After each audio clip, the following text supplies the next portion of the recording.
What's up, guys? This is another episode of Off the Post. I'm your host, DJ Redcap Fred Durst, as always, and we are here with our lovely panel, as always. We got a lot to talk about, as usual. As you can see, let me have a moment with these people real quick, guys. I always do with the viewers. So I was telling you guys to tune in today because we were going to have a Japanese panelist called Yael Averbuch. Yes, I lied to all of you, and I'm sorry about this. Oh. But some of you caught the joke or whatever. But it was funny because I thought it was just nice to keep you guys in the dark to tune in because you didn't know who we might have. I said we'd have a special guest. I'll let everyone introduce themselves as always. We'll tune in so you can see who everyone is. Courtney, tell them what you've been up to lately. Courtney? Sorry, what was the question? Oh, she's zoned out. Okay, Courtney, what have you been up to lately? Lasted for a minute. Not much. I was just here the other day, so not much has changed since the USA-Sweden review from the USA-Nigeria preview. So just, yesterday was nice. Not having soccer, I guess, could catch up on some things, but I'm glad it's back. Catch up on some things, all right. Like homework, housework, all that lovely stuff. Daniel, what have you been up to? Seems like you've been traveling a bit in Canada, right? Yeah, I was in Winnipeg for both of the games last week. So how was it? It was a lot of fun. Winnipeg's an okay city, but the games were really fun. Okay. Here's the thing. They were doing road construction outside the stadium the day of the game, so I will not say it was a great city. But still bitter. But no, the games were fun. I enjoyed getting to watch all three teams play, or all three of the other teams play, as well as the U.S. So. Wow, Winnipeg gets one thumb down by Off the Post. Jackie, what have you been up to lately? Wow. Just writing a lot and watching soccer. I mean, Kevin, there's the World Cup, so I'm happy. Good for you. And Aurelio, what have you been up to in Brazil? Not much. I just find out that the games are actually on TV here. So that's a good point. That's a good thing. So just watching TV. That's all, Aurelio? Pretty much, yeah. Oh, man, I want your life sometime. And let's introduce our guest. Yael, what have you been up to lately? Well, I am not a Japanese reporter. I've been. We had a short break. It was called the World Cup break, but really we only had a few days off. So I was back home in the DC area, and now we're back in training. So I'm like always recording games, catching up on games, and I was happy yesterday there were no games, so I could watch all the games I had recorded. So I've been, just training and then trying to get home to keep updated on the World Cup action. Yeah, I'm the same way. It's like I try to rush home as quick as I can with the games I have on DVR, then rewatch them whenever I can, because it's like a lot of teams I've enjoyed watching so far. So I'm the exact same way. So good to hear that. All right, guys. As you know, if you want to ask us any questions during the show, you can use the hashtag WosoTalk, and we'll answer your questions at the end of the show usually. Anything else? I guess we could jump into the Nigeria game, right? Or talk about our opponent again a little bit. So as you know, Nigeria, a lot of you have already seen this team already. A little bit about them. They dominated most of the teams in Africa during the African Cup of Nations, and they won it for about 7 out of 9 times. Really, they were like the toughest team in Africa. Some of their wins were like 8-0 against some of the smaller clubs out there. So what do you know, actually, Courtney? Because I know you say you found out a lot of information on Nigeria. Can you tell us about this team? Well, I got to watch them for the website. We covered the U20 Women's World Cup last August, so got to see them. They finished second, I believe, in that. So overall, they're just very physical. They're fast. They have a couple of young players who were in that U20 Women's World Cup group that have up with the full team and have been pretty good for them.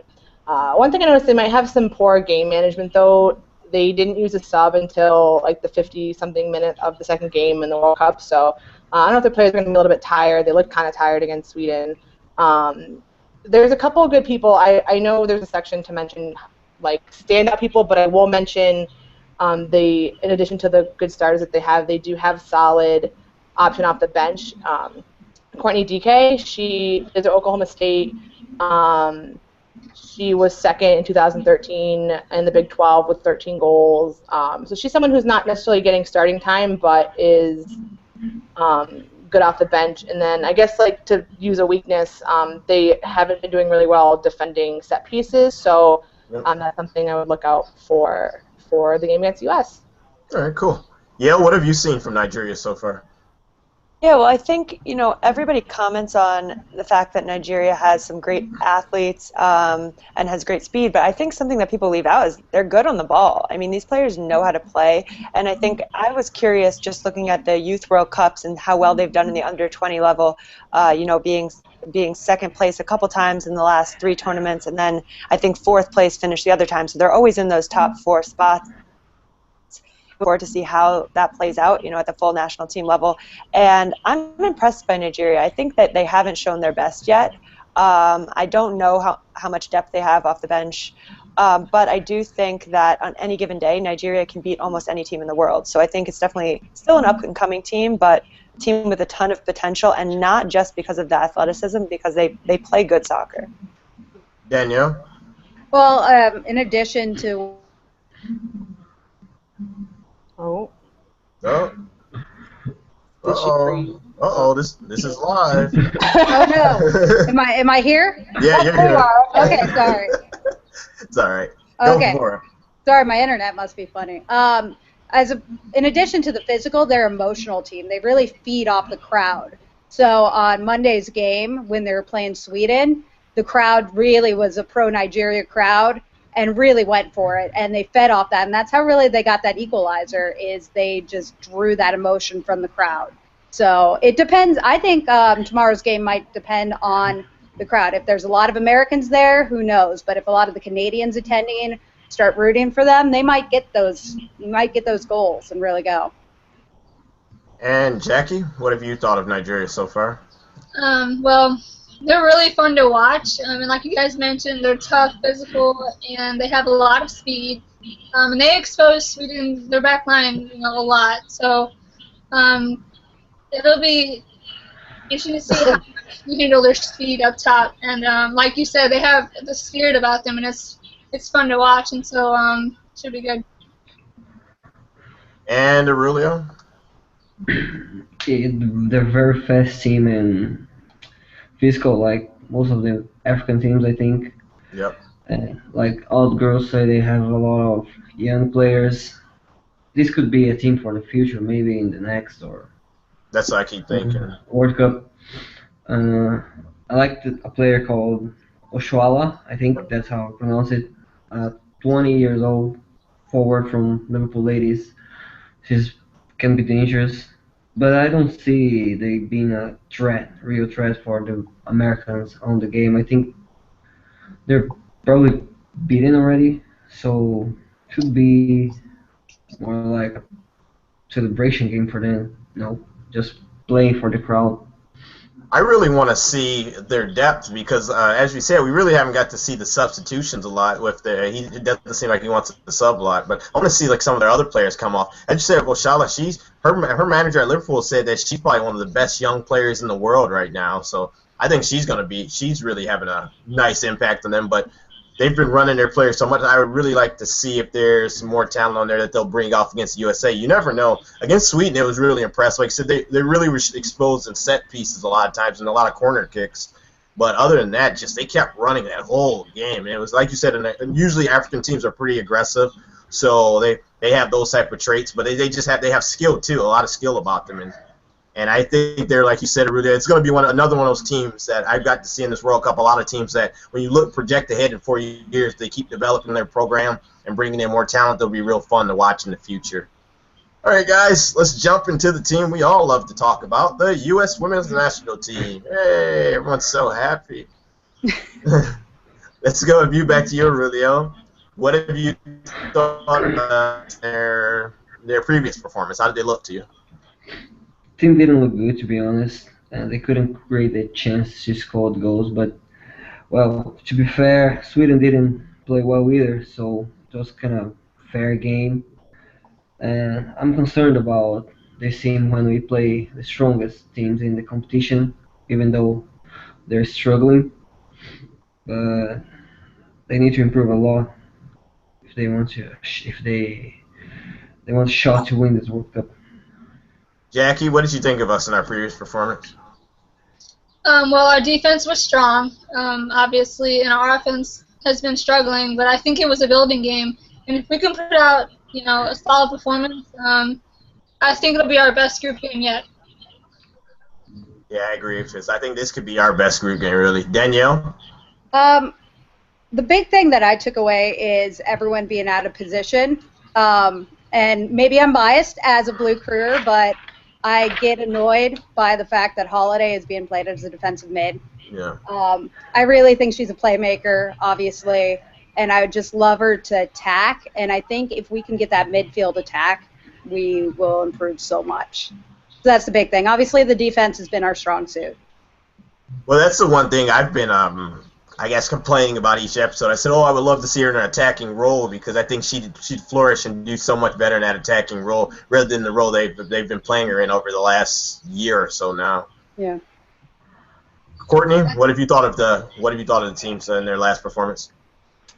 I'm going to try to summarize. I talked a lot in the last episode in the review, so I'm going to try to succinctly summarize, I guess, some of what I said. And to go along with what's and to go along with what kind of already has been said, like, yes, the defense was excellent. Definitely the strongest point in the game. Again, kind of echoing midfield needs some work. Again, a lot of it is out of positioning also. I do agree between Holiday and the whole right side situation. But I think overall they just need to work on getting the ball to the forwards, and then the forwards need to then get shots on frame. There are plenty of shots taken, just not very many on goal. So that's, I guess, my trying to be brief summary of the last game. Trying to be brief. You failed. I'm joking. Yeah, well, yeah, what did you think of last game's, our last performance? To be honest, I think the last game was pretty much indicative of how the U.S. team has looked lately, and I think that it's interesting because the team clearly hasn't hit its stride yet. But that being said, they can still do well enough at kind of an 80% performance to be successful. And I think kind of the way I look at this next game too is no one's going to beat the U.S. besides the U.S. It's going to be a matter of the team making mistakes or not performing up to standard for someone to beat them, I still think, at this point in the World Cup. So that's pretty much, in my mind, Nigeria's only chance is if the U.S. doesn't perform as well as they could have. And I have to agree with Danielle wholeheartedly on the players playing out of position. We have almost like a spoil of riches in the U.S. in terms of talent and talented players.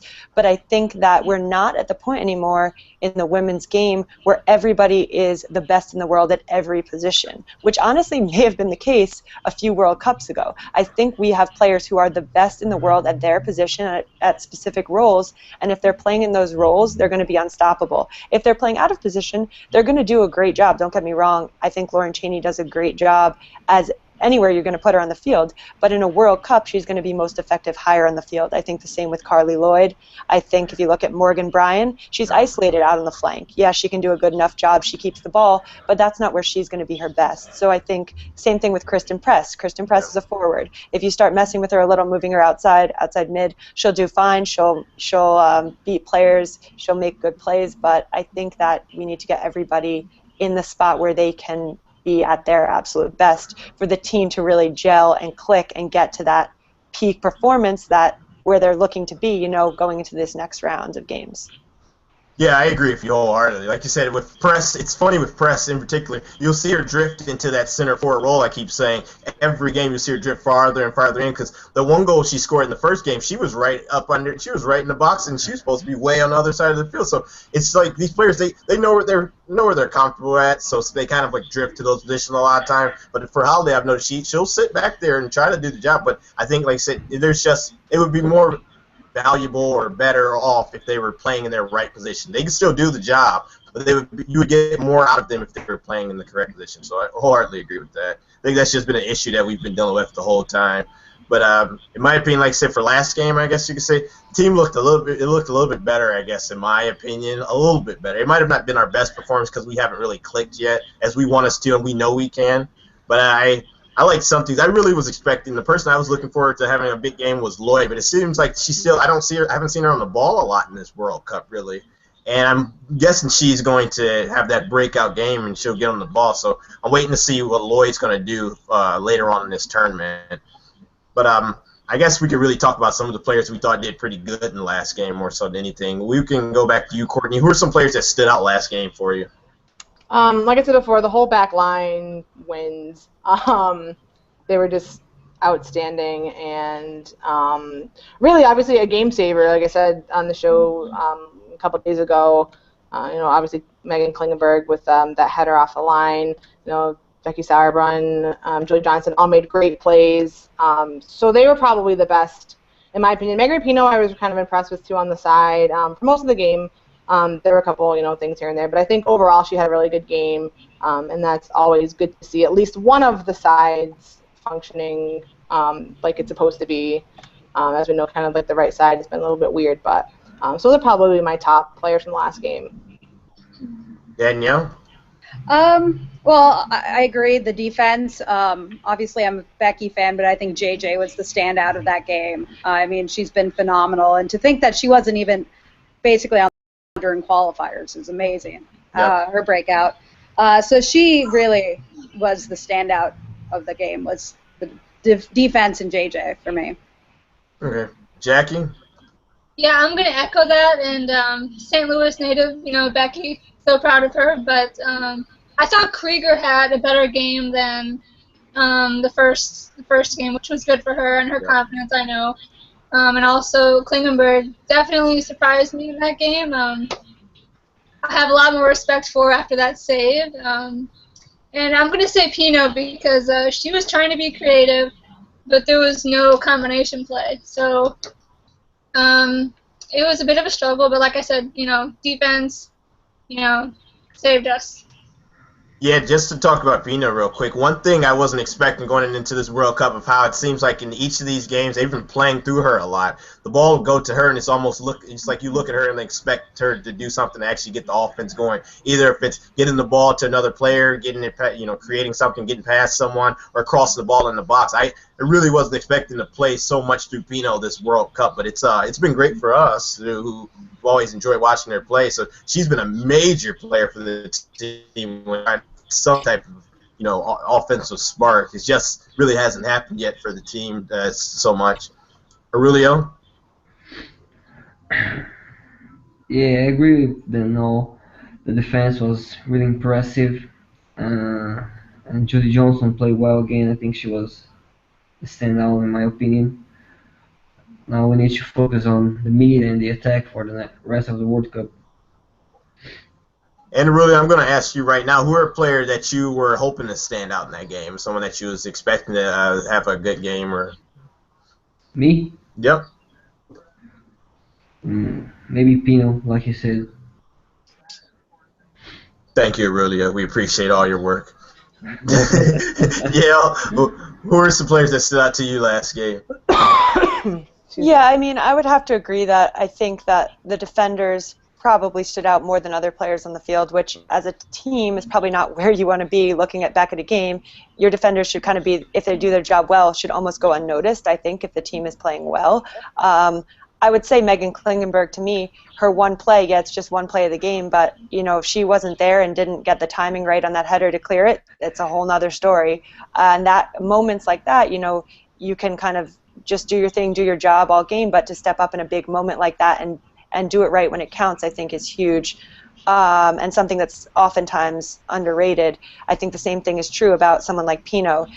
Pino is the player who you can count on if the game is a little all over the place, if it's chaotic. Pino in any moment can change the game. Certain players, and I think a lot of the midfielders and forwards who maybe don't look as great right now, that's because they're relying on the team to play well and to be part of a rhythm of play. So Pino's one of those players who often when the team is playing in a great rhythm, Pino's almost non-existent and kind of just hanging out doing her own thing. But in a game when there is no rhythm or the team is struggling a bit, you can count on Pino to be the one who's going to, make something happen and get off a great cross and change the game. So I think I would say Pino is good in games like those, and also Megan Klingenberg, she did what it took when it counted, which is it's huge on the world stage like that.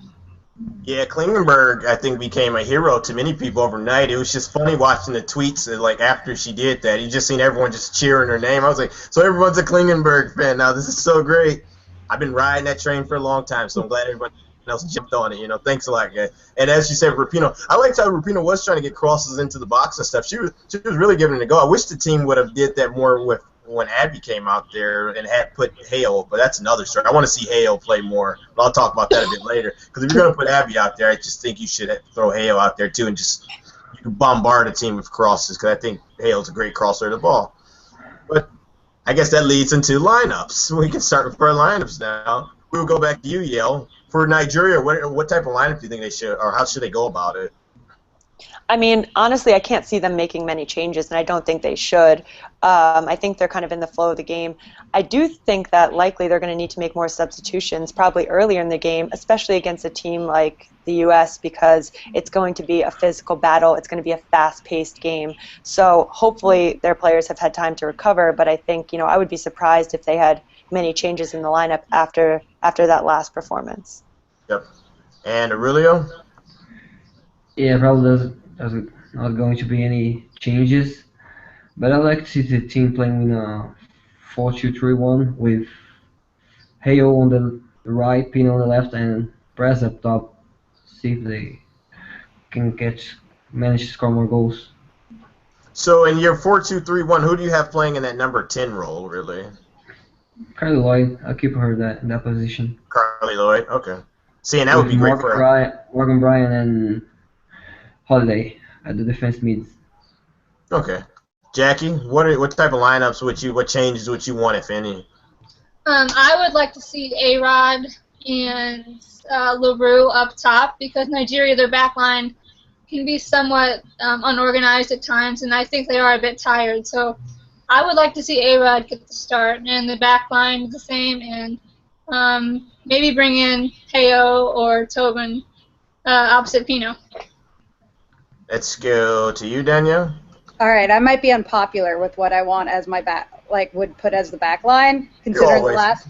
So obviously, Kriegs, JJ, Becky. I would like to see KO there, Kelly O'Hara, only for the fact that she has the speed to get back, and with a fast Nigeria team, there has been times, I love Kling, I really do, that she hasn't got back fast enough, and I think during Nigeria, you have to do it. It's left it exposed a few times, especially during the Australia game. Yeah. So don't hate me because of that, anyone. Never. Especially because we were just hyping her up. For the mid, I agree. I would like to see Heo in there. I think that she's strong there. I think that she's so talented. I had Pino, Carly, and Holiday, with Holiday going forward and Lloyd going a little back. And then obviously I'm going to say A-Rod starting forward, and then Press as well. I guess I'll jump back to you real quick, Yael. Are you surprised that Hale hasn't played as much this World Cup? Yeah, first of all, sorry, I'm glad you came back to me because I think I misunderstood the question. I was thinking about Nigeria, so I wanted to get a chance to call. I think, Heo, it's kind of funny. Heo is probably one of the best teammates I've ever had, and she's always so positive and will work hard and be ready for her moment. So I think, to be honest, maybe that's hurting her in this case because Jill Ellis knows that if at any moment she decides to put Heo in the game, she will be 100% ready, whereas some other players, you would need to give them some time along the way and kind of keep them engaged and working hard.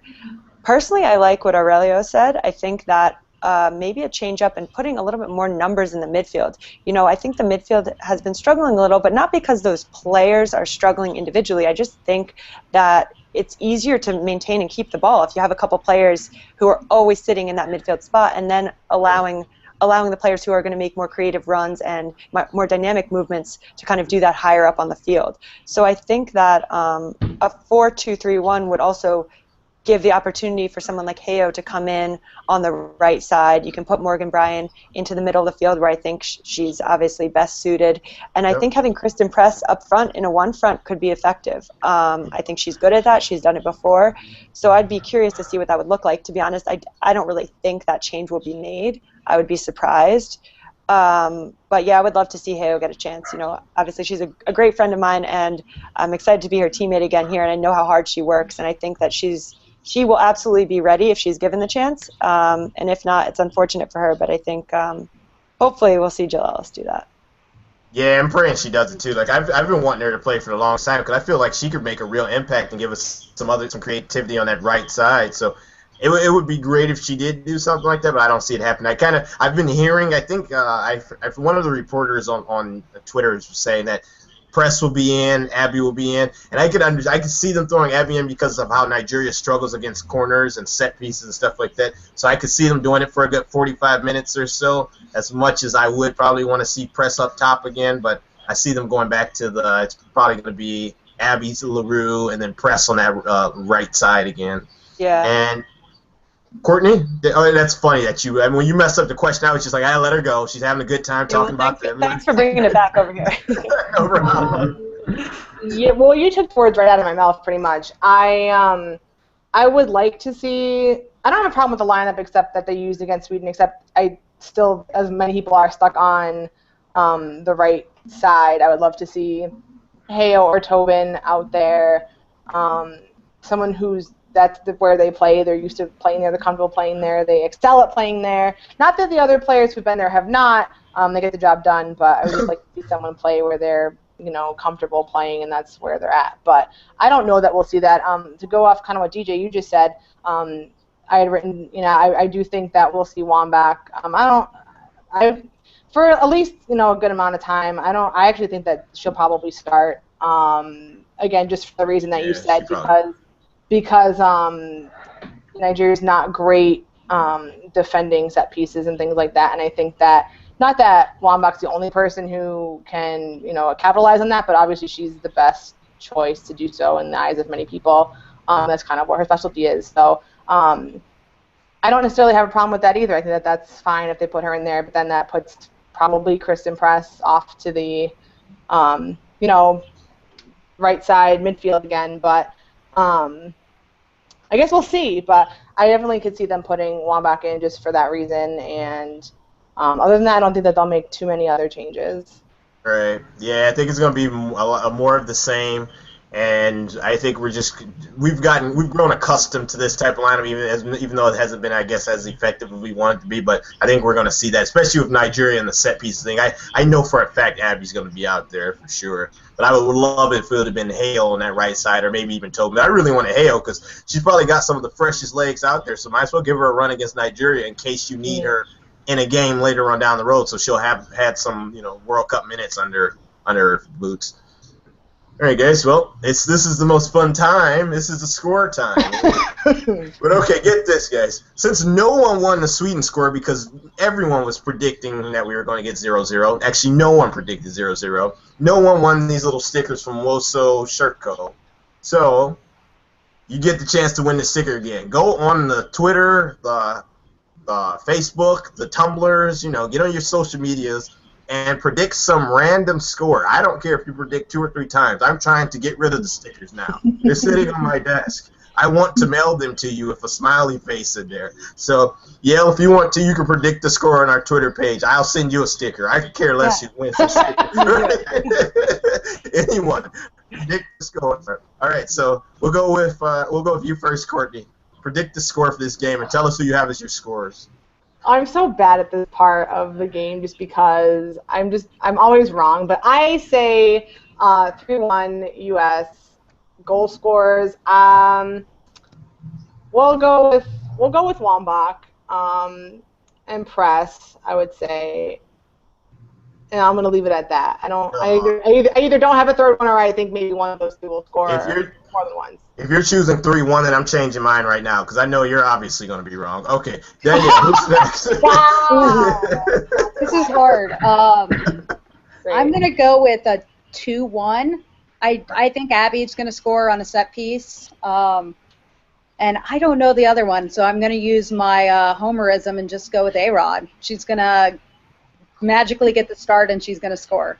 So, that a girl. Yeah, keep it in Kansas City. I got it. Jackie? Jackie, pick 'em. I'm gonna predict 2-0, and I'm gonna say JJ in the 30th minute, and then A-Rod in the 52nd minute. That's specific. 8-ball corner pocket over there. The thing is, I didn't choose the minutes, but I'll tell you that's a good selection. I'll tell you why in a minute. Aurelio, go for it. I'm going with 3-0 USA. Press, Pino, and Johnson scoring goals. 3-1 USA. You guys are predicting 3-0 USA. Oh, 3-0? Oh, you're predicting a beatdown right now. My goodness. This should be the easiest game. It should be. It should be. Yale, predict the score. You get a sticker if you win it. Okay, I'm really hoping I can do this. No, I was actually going to say 3-0 as well. I'm going to say I think Abby's going to score 2 goals in this game, and I'm going to say Carly's going to score on a long-range shot. Sounds good. Everyone's so specific. Now it's time for your boy DJ. Oh, here we go. We're going right to the notes. You made it be specific. You asked us score. But people start telling minutes, and they start telling how many feet from the goal they're going to score from. 25 feet. So this is what I put in the notes. I said we should win this one rather easily. I see a score of 2-0. Rapinoe will get the first goal. She's going to score from 50 yards out. No, I'm joking. Rapinoe's going to get the first goal. And then I'm going to say Julie. I keep thinking JJ is going to get a goal off of just a corner. So I think this is a perfect game for her to get hers. And that should be that. So it's going to be 2-0. So if I win, I'm keeping all the stickers. If you guys win, you'll get some of the stickers that I've been trying to get rid of. All right, guys, let's talk about the rest of the World Cup. I guess we could talk about our group for a little bit, and then we'll talk about other teams that have impressed us. So starting with you, Yael, what teams in our group, have any of the teams in our group have impressed us, and if not, impressed you, and if not, have any of the teams what teams in the World Cup have impressed you?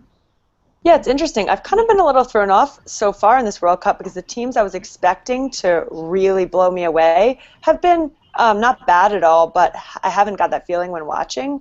Yep. I think Sweden, to be honest, in our group is actually a little weaker than I had expected. I think that they have some injuries and aren't 100%. They look a little fatigued. I don't know what kind of training they've been doing leading up, but I know that when Pia first took over there, they implemented a whole new fitness standard, and I think maybe they overdid it a little on the fitness. I have no idea, but they look a little beaten up and not at their best. So yeah, again, U.S.-Nigeria I think will decide a lot in terms of my opinion of Group D, which was kind of the group of death.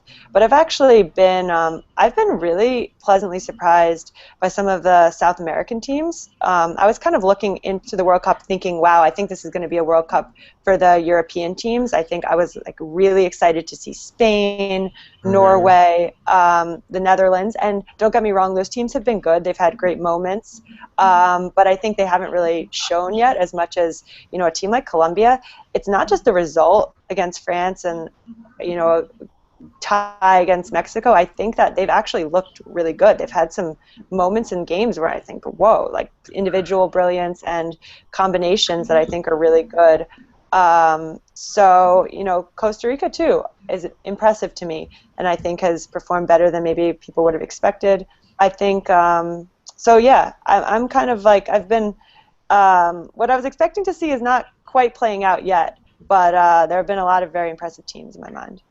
No, one of our panelists actually said the exact same thing, Graham. He said he hasn't been as impressed by the big teams as he thought he would be, and you're right about Sweden. I came in with very high expectations with them, and they just haven't impressed me so far. Like, I feel like they could end up in third place and struggling and end up against a tough opponent in the next round, how they've looked so far. So we'll see how that goes with their next games. Rulio, which teams have impressed you in our group and as well the World Cup? In our group, actually, none of the teams impressed me. I was expecting more from USA and Sweden, but didn't see that. Australia as well. The rest of the World Cup, like they said, I was expecting more from France and Germany. They did pretty well in the first round, but then they just start struggling. I don't know why. I think none of the teams are playing the best they can right now. We should wait and see how it goes in the round of 16 quarterfinals. Yeah, France, their loss to Colombia was a shocker, but Colombia, their players actually look pretty good, some of them, when you watch them. They got nice little fancy footwork and stuff out there. I didn't know they had players like that, to be honest, such great technical players on that team, but still, it was France battered them with 21 shots that game, so it was still one of those games their keeper played out of her mind, but the top teams have really not impressed me as much. I think they said Germany even struggled against Thailand a little bit earlier on, but they ended up beat them Yeah, I think they beat them still, but they said it wasn't that impressive. Jackie? Yeah, I'm going to say that Sweden has kind of underperformed in my opinion.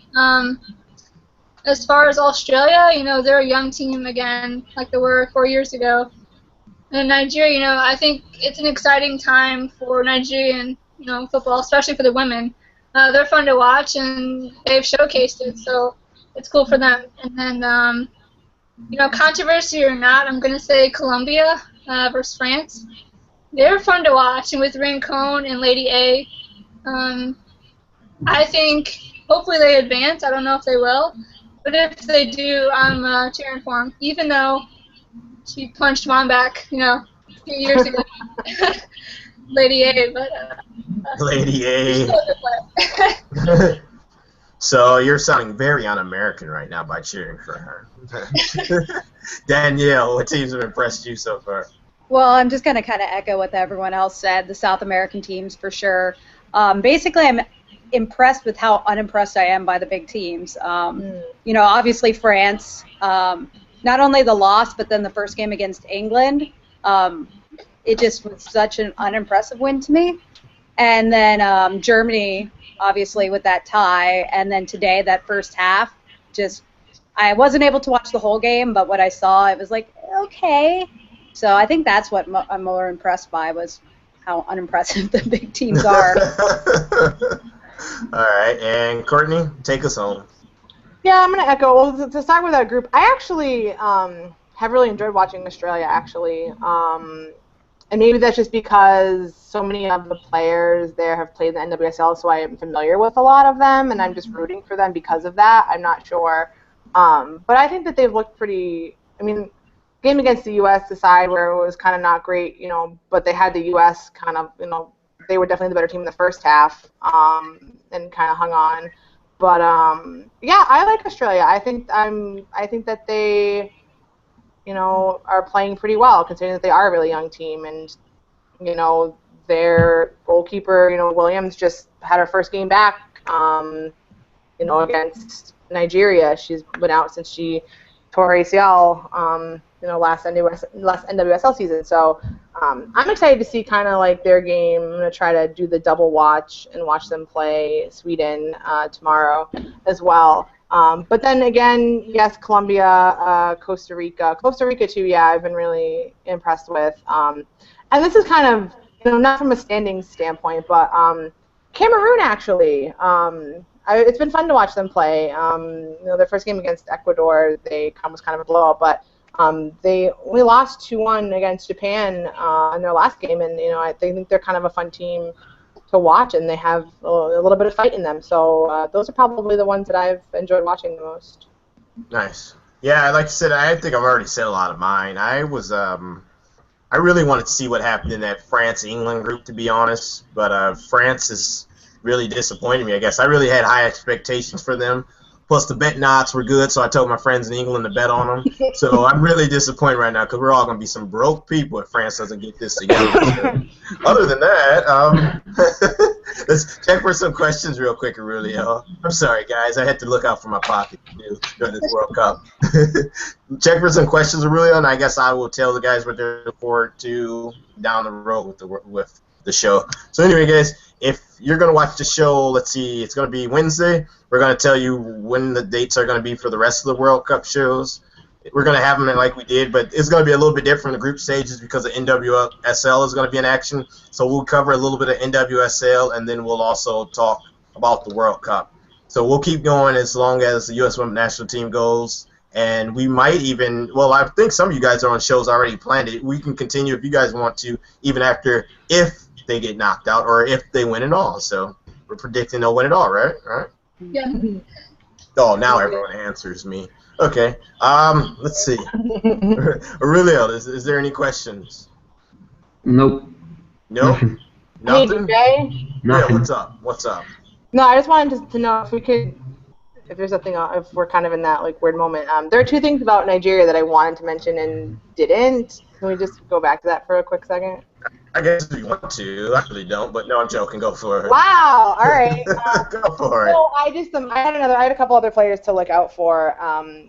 Aurelio mentioned Oshuala, who's amazing, but also I'm gonna not say this correctly, and I'm apologizing to her in advance. Desiree Aparanzoe, Abaranozi, maybe, and Francisco Ortega are also players to look out for. Aparnozi has 22 goals and 34 caps, and Ortega has, before she left for the World Cup, was killing it with the Washington Spirit. So people to look out for. And then just another note that we didn't mention is that Nigeria is actually already, one less sub at the moment because their defender Njoku actually did get suspended 3 games for elbowing Samantha Kerr against Australia. So we didn't mention that, and I just wanted to throw that in there just as some other facts about Nigeria. Nice little snippet. So that's all. Hey, we appreciate it. Thanks for revisiting. I mean, obviously I didn't want to. No, I'm joking with you. Stop it. Shoot, well, it looks like that's about that. Yael, would you want to answer any of the questions from the panelists? I know we got an FC Kansas City fan. She might have a question for you or something like that. Send them my way. Any questions? All right. We'll start with Danielle first, and the rest you can wait your turn. I don't have questions because I obviously have inside pulse on the team, so I'm good. Don't worry. All right, Jackie, do you got anything you want to ask Yael? Yeah, actually I do. Okay, so out of the U.S. players who have yet to get on the field, who would you want to see maybe come in and make an impact? And so that would mean O'Hara, O'Reilly, Kolupny, Engen, Rampone, or Boxy. Well, I know we already talked about this, but I'm going to say Heo in this case. I think that, it kind of goes along with the fact that a lot of players are playing out of position. Heo is an out-and-out right winger, and I think that, if the team is playing with a great flow and the ball is moving and everything's clicking, okay, you don't make changes, people can play out of position. But when it's not, sometimes you have to go back to where people are comfortable, and you always know what you're going to get from Heo on any given day there. So I'm going to go with her. Cool. Thank you. Aurelio, you got a question real quick? I have one. Yeah, from your experience with the previous leagues, the NWSL, the overseas, do you think this league can actually work and go around for many years? I absolutely think so and hope so. I think those things are tied together. I think that there's kind of a point in time in which we have to get past. So I think 3 years has been that really scary point. The last 2 leagues lasted for 3 years. I think if we can get past the 3rd year and go strong into a 4th and 5th year, obviously the longer it's around, the better chance we have to make it continue. And I think we're all working as players to give feedback to the league, and the league has been asking us a lot of questions. So we're working together to do the best we can. It's tough. There are a lot of obstacles, and I think the next big thing would be to extend the season so it's a 10-month season like it is in other places. Because that's also one thing I wanted to throw in. At one point we were talking about even just the Nigerian team. Nigeria now has a few players playing, like we said. There's Ortega playing in NWSL, a player who's playing for Liverpool, players who are playing around the world. So we have a bunch of strong leagues now in the women's game around the world. And I think you can see that impact in this World Cup. And it's so, so important for us as the U.S. to have a strong league here. So players are playing day in and day out against good competition. And right now, it doesn't have the same prestige that the WSA and WPS had because we haven't been able to get as many international players. Salaries are lower, there are obstacles.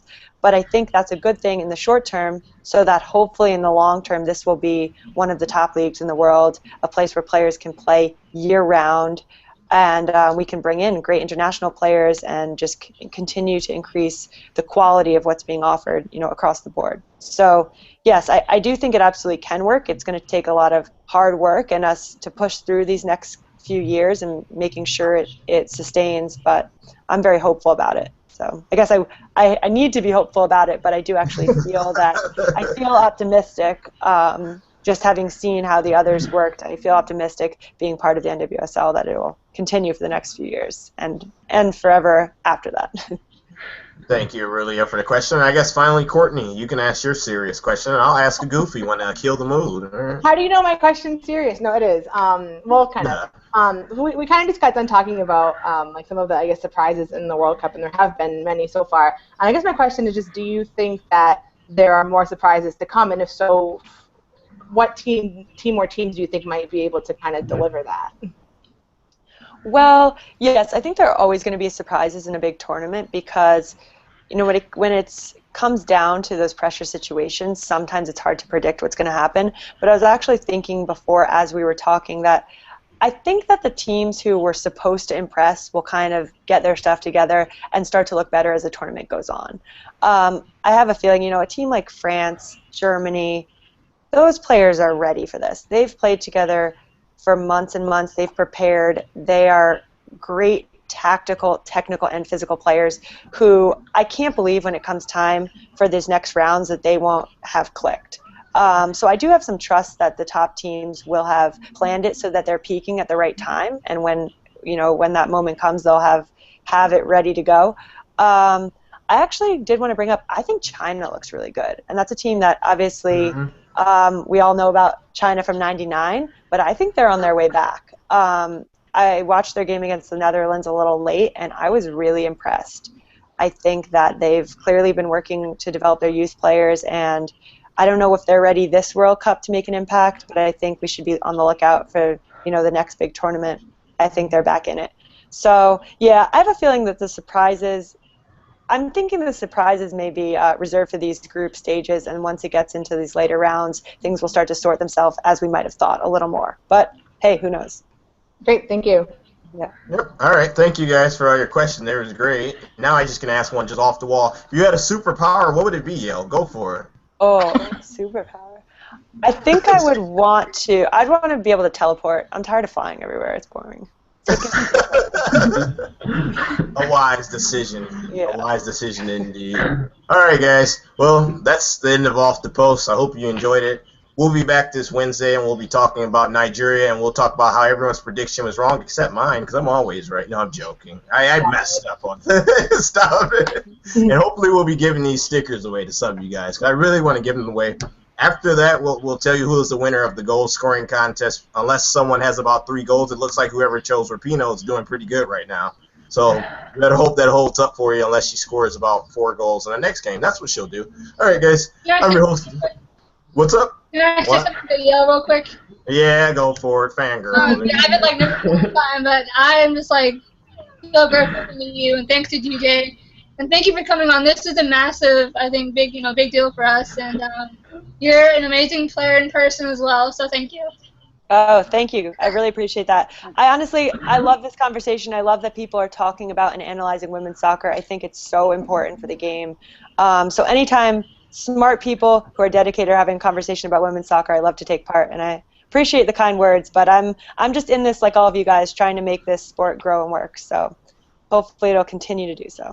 Yeah, we appreciate you coming on. I mean, it was nice or whatever. Like I said, it's a pro perspective. I've noticed that you guys just view the game differently, so it's real nice to bring your perspective as well. So much appreciated. You're always welcome to Little Off the Post, our little show that keeps on kicking somehow. Go and get them on Friday, by the way. It's a storm. All right, guys, that's another episode of Off the Post. I'm your host, DJ Redcap, Fred Durst, and we are signing off. So let's see if this broadcast actually stops when I press the stop button this time. It usually doesn't.